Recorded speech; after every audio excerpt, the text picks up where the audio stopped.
বাঙালিদের মালাইকারির মতো গোয়ানিজ একটা প্রন কারি আছে যেটা স্বাদে একটু ঝাল।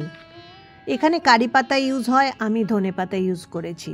হাই এভরিওয়ান, আমি উমা বলছি উমস কুকিং ল্যাব থেকে। সবাই ভালো আছো তো? ভিডিওটা ভালো লাগলে কিন্তু একটা লাইক করে আমার চ্যানেলটাকে সাপোর্ট করে দিও। চলো দেখে নি কী কী লাগছে। একটা বড় টমেটো, 4টে কাঁচা লঙ্কা, একটা ছোটো বাটির নারকেল কোড়া, 1 চামচ হলুদ গুঁড়ো, 1.5 চামচ শুকনো লঙ্কা গুঁড়ো, একটা বড় চামচের ধনে গুঁড়ো, এখানে কিন্তু জিরে নয় ধনে গুঁড়ো ব্যবহার করবে, 2টো পেঁয়াজ মাঝারি সাইজের, একটাকে ডুমো ডুমো কেটেছি আর একটাকে কুচিয়ে নেব ফোড়নের জন্য, 2 ইঞ্চি আদা, 5-6টা রসুন কেটে নিতে হবে।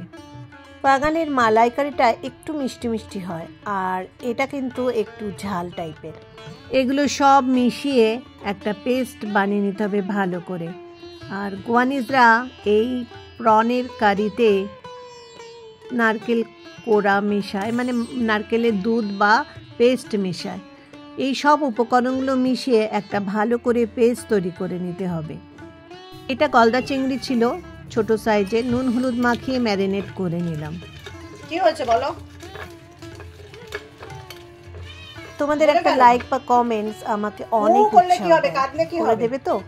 মশলাটা পেস্ট করে নিচ্ছি, দারুণ একটা গন্ধ বেরোবে।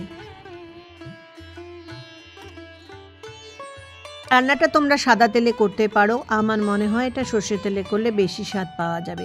চিংড়ি মাছগুলো হালকা করে ভেজে নিলাম। আমি সব সময় চিংড়ি মাছ হালকা করেই ভাজি, তাহলে একটু টাইট হয়ে যায় না, নত সফট থাকে। হালকা করে ভাজবে। একটা পেঁয়াজ কুচিয়ে নিয়েছিলাম, সেই পেঁয়াজটা সেই তেলে দিয়ে দিলাম, তোমরা আরও বেশি তেল ইউজ করতে পারো। আর 2টো লঙ্কা, কাঁচা লঙ্কা ফোড়নে দিলাম। পেঁয়াজটা যখন লাল হয়ে ভাজা হয়ে যাবে তখন এর মধ্যে মশলাটা দিয়ে দেব। এই একই মশলায় ডিম বা পমফ্রেট মাছ বানিয়ে একবার দেখতে পারো। অল্প জল দিয়ে মশলাটা 4-5 মিনিট ভালো করে কষিয়ে নেব, যাতে কাঁচা গন্ধটা মশলার চলে যায়। পরিমাণ মতো নুন দিয়ে ভালো করে কষাবো। এই রান্নাটায় ধনে পাতার এই ডাঁটগুলো বেশি করে দেবে, তাহলে টেস্ট ভালো পাওয়া যায়। মশলাটা ভালো মতো কষানো হয়ে গেলে এর মধ্যে জল দিয়ে পরিমাণ মতো মাছগুলো দিয়ে 2-3 মিনিট ভালো করে ফুটিয়ে উপর থেকে বেশি করে ধনে পাতা দিয়ে আবার ভালো করে ফুটিয়ে নিতে হবে।